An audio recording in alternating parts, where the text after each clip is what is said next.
கர்த்தருடைய பரிசுத்த நாமத்திற்கு மகிமுண்டாகட்டும். ஆண்டவராகிய இயேசு கிறிஸ்துவின் நாமத்தினாலே அன்பு கர்த்தருடைய பிள்ளைகளாகிய தங்கள் அனைவருக்கும் ஸ்வீட் ஊழியத்தின் சார்பாக வாழ்த்துக்களையும் ஸ்தோத்திரங்களையும் தெரிவித்துக் கொள்கின்றேன். யோவான் எழுதின நற்செய்தி நூல் 14ஆம் அதிகாரம் 1வது வசனம். யோவான் 14ஆம் அதிகாரம் வசனம் 1. உங்கள் இருதயம் கலங்காதிருப்பதாக, தேவனிடத்தில் விசுவாசமாயிருங்கள், என்னிடத்திலும் விசுவாசமாயிருங்கள்.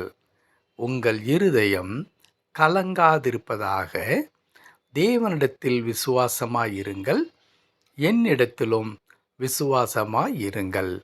அன்பு கர்த்தருடைய பிள்ளைகளே, நம்முடைய இருதயம் துவண்டு போகக்கூடிய, சோர்ந்து போகக்கூடிய, பலவீனம் அடைந்து மிகவும் கவலையுறக்கூடிய அநேக காரியங்கள் நம்முடைய வாழ்க்கையில் நிகழ்ந்து கொண்டே இருக்கிறதை நாம் பார்க்க முடியும். பல நேரங்களில் திடீரென்று ஏற்படுகிறதான நிகழ்வுகள் நம்முடைய வாழ்க்கையை முற்றிலுமாக சீர்குலைத்து விட்டதைப் போல, அல்லது ஒரு பிடுங்கி போட்ட ஒரு செடியைப் போல நம்முடைய வாழ்க்கை மாறிவிடுகிறது. இந்த ஒரு பிடுங்கி போட்ட ஒரு செடியைப் போல என்று சொல்லுகிற இந்த வார்த்தை இருக்கிறதே, அது என்னுடைய வார்த்தை அல்ல. யோபுவின் புத்தகத்தை நீங்கள் வாசிப்பீர்களானால், யோபு பக்தன் இப்படி சொல்லுவார், என் நம்பிக்கையை ஒரு பிடுங்கி போட்ட ஒரு செடியை போல மாற்றினீர் என்று எழுதியிருக்கிறது. அப்படி என்றால் என்ன? நம்முடைய நம்பிக்கையெல்லாம் தகர்ந்து போகிற அளவிற்கு நம்முடைய வாழ்க்கையில் ஏற்படுகிறதான நிகழ்வுகள் அல்லது பிரச்சனைகள், தேவைகளின் உச்சக்கட்டம் என்பது அப்படிப்பட்டதான ஒரு உடைந்து போகின்ற அனுபவத்தை, ஒரு செடியை பிடுங்கி போட்டால் எப்படி அதற்கு எல்லா நம்பிக்கையும் போய்விடுமோ, திரும்ப அது வளருவதற்கான வாய்ப்பே இல்லை என்ற நிலைமை வந்துவிடுமோ, அதே வண்ணமாக நம் குடும்பத்தில் ஏற்படுகிறதான அநேக காரியங்கள் நம்மை அவ்வித நிலைக்கு கொண்டு வந்து விடுகிறது. ஆனால் ஆண்டவர் அழகாய் சொல்லுகிறார், அப்படிப்பட்ட நேரத்தில் உங்கள் இருதயம் கலங்க வேண்டாம். உங்கள் இருதயத்தில் எந்த நிலையிலும் நீங்கள் கலக்கத்தையும் பயத்தையும் திகிலையும் நீங்கள் வைத்துக்கொள்ள வேண்டாம்.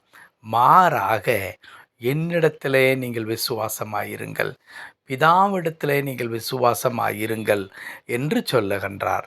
அன்பு கடவுளுடைய பிள்ளைகளே, நம்முடைய விசுவாசத்தை செயல்படுத்தக்கூடிய இடம் எதுவாக இருக்கிறது என்றால், நம்முடைய விசுவாசம் எங்கே தகர்ந்து போகின்ற சூழ்நிலைக்கு தள்ளப்படுகிறதோ அந்த இடத்துல தான் நம்முடைய விசுவாசத்தை உறுதியாக நாம் செயல்படுத்த அல்லது பற்றி கொண்டிருக்க வேண்டிய மக்களாக நாம் இருக்க வேண்டும்.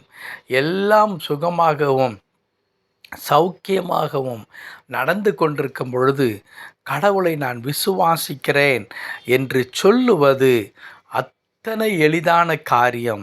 அதில் மிகுந்த சிறப்பம்சம் என்று சொல்லுவதற்கு ஒன்றுமில்லை.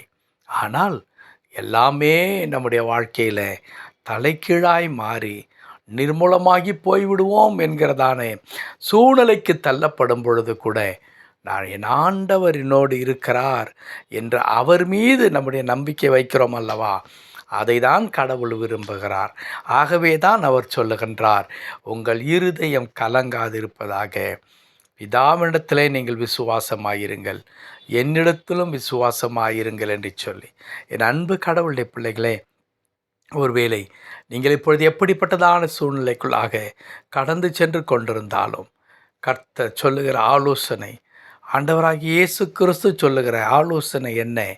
நீங்கள் தொடர்ந்து கடவுள் மீது உங்களின் நம்பிக்கையை வையுங்கள். ஆண்டவராகிய இயேசு கிறிஸ்துவை நீங்கள் பற்றி கொள்ளுங்கள். உங்கள் இருதயத்தில் கலக்கத்திற்கும் பயத்திற்கும் இடம் கொடாதிருங்கள். சூழ்நிலைகள் உங்களை ஆண்டு கொள்ள வேண்டாம்.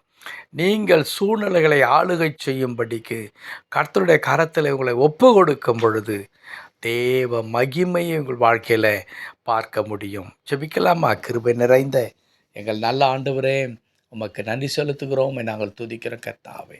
ஆம் ஆண்டவரே, எங்கள் இருதயம் சுக்குநூறாய் உடைந்து போகக்கூடிய அநேக தருணங்கள் உண்டாகிறது ஆண்டவரே.